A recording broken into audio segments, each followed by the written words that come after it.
listen, these men want to win. These men want to work. And this coaching staff want to do everything they can to give them the tools that they need to be successful. So, again, this was day 2 of OTAs, and tomorrow we have another day, and we're looking forward to that. So anytime we can get reps on the grass, we're going to take advantage of that. So any questions? You told us kind of going into phase 1 what you were looking for in that phase. Yeah. What changes now when you're on the grass and doing practices?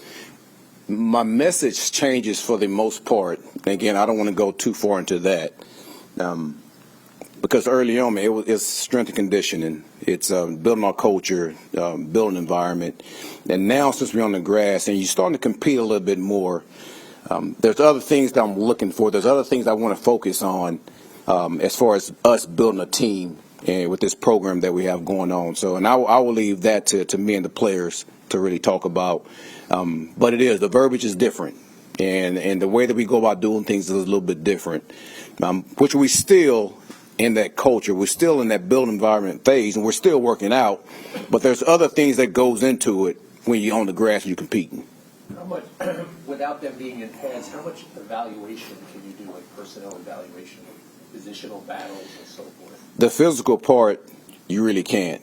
But the mental part, you can do a great deal. And that's what we try to do now, is make sure mentally we understand exactly what's going on. Offensive, defense, and special teams. And the players know that. So, again, you're right when it comes to the physical part. I mean, no one makes the team in their underwear. But mentally, man, we want to see where everybody's at. Aaron, as you're changing the culture and putting your stamp on things, Yeah. It's early days right now. How do you measure how that culture is setting in with players and stuff? Well, now, obviously, it's going to be an ongoing process. Yeah. But in these early times, once the OTA is working out these practices.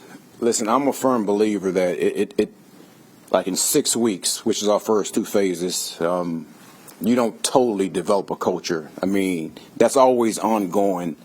And to me, the real sign of where your culture is really starting to get to where is when adversity hits. And we haven't hit any adversity. The only thing I do know is, man, we have a lot of guys here, all of our guys here. And that tells me one thing, the guys are buying in, they believe. Because they don't have to be here, because it's not mandatory. So when I look at culture right now at this point, I look at, man, how many guys are showing up and how are they working? And right now it tells me these guys want to work.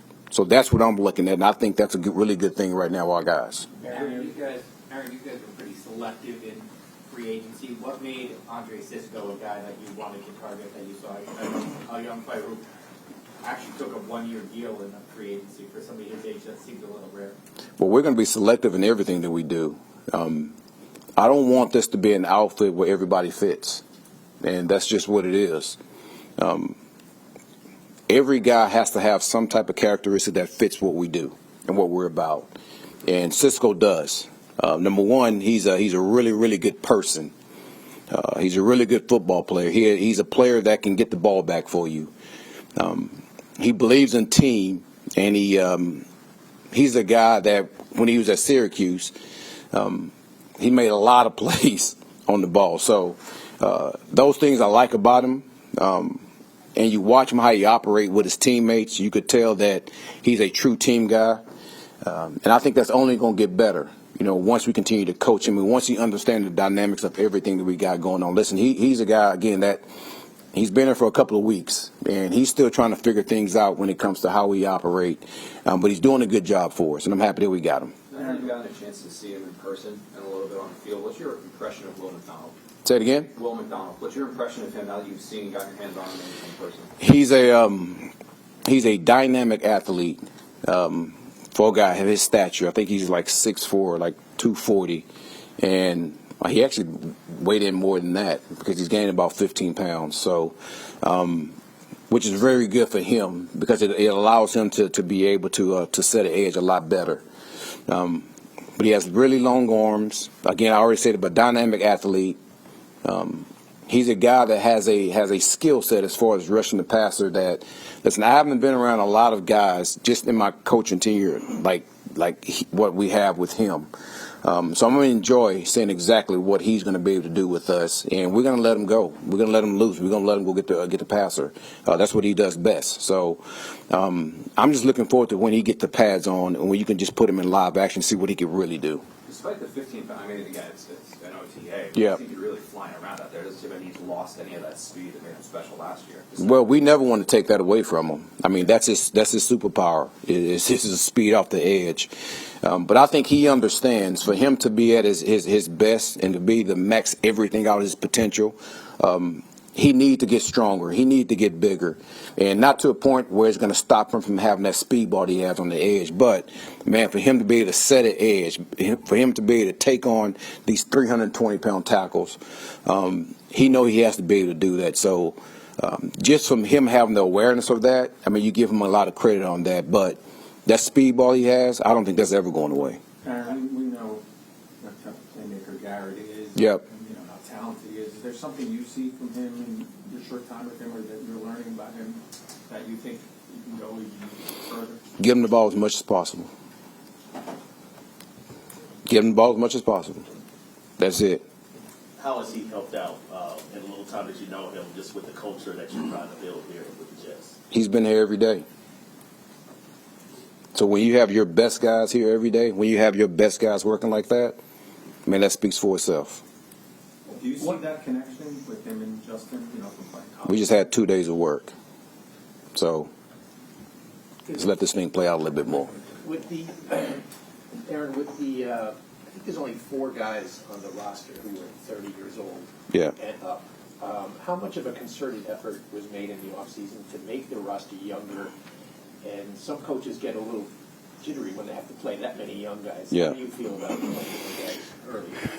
I learned this maybe 10 years ago, that you can't be afraid of the young player. And I think our main purpose as far as building this roster is more or less get the players we feel like that can help us play and that can help us win and be successful. Listen, do we want younger players? Absolutely. It's a young man's game. It is a young man's game. But we want players that can help us win. So if those players happen to be 30 years old, we get those players. It just so happened that we got younger while we got players that can help us win. So, again, it's a young man's game. You can't be afraid of a young player. And we trust the players that we have. So regardless of their age, we're going to put them out there and let them play. Was that, you said, learned it from 10 years ago? Was that Sean? Yes.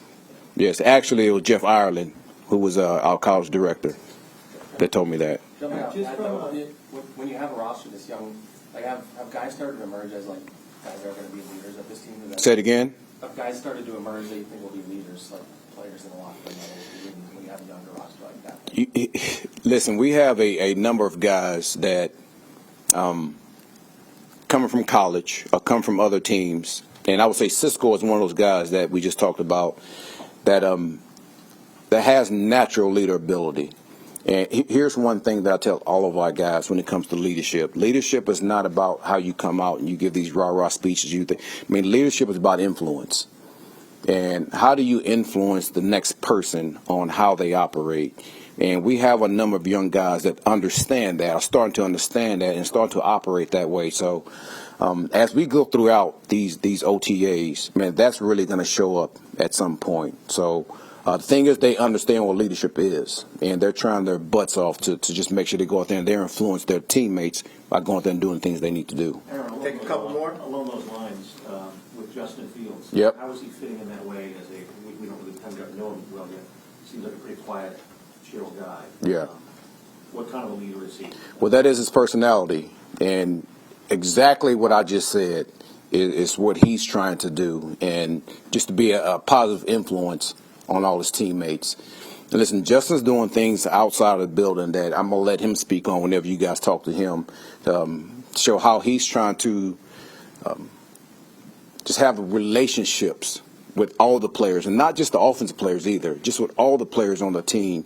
And that has a lot to do with leadership there, just being able to communicate, with offensive guys, defensive guys, it doesn't matter, special teams. And he's doing a really good job of that. And yes, he is a quiet voice, but that quiet voice doesn't mean that people don't hear him. You know, people see the way that he works. That speaks more than what you say. And I like that about him because he's himself and he's authentic. He's not going to change for nobody. And I'd rather have that than somebody that's fake. Was that not a little bit like the way you were as a player? What? Quiet? Didn't You tell me. You were here when I was here. I feel like you just kind of described yourself a little bit right here. That's why I threw that out there. You know what I mean? Well, So it seems like you take to that kind of, way about it. listen, I take to him because he's authentic and he's himself. And there's one thing that players can pick out is someone that's fake. And there's nothing about him that's fake. So I love everything about the player. I love everything about the way he carries himself. And I'm looking forward to him as he goes through this process of being these OTAs. Aaron, how much of that did you know before you met Justin? Say it again? How much of that about Justin did you know? About his personality and that, the stuff that you've just kind of talked about? Well, you hear about it just from other coaches around the league that's been around him. And now that I've been around him for this long, I mean, you come to see that he's a man's man, for one, and he's himself.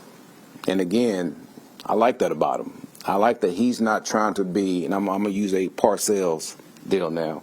He's not trying to be the celebrity quarterback. He's just trying to be himself. And whatever comes with that, it comes with it. So he's not trying to impress anybody. He's going out there and he's busting his ass trying to be the best quarterback he can be for this team. And everybody see that.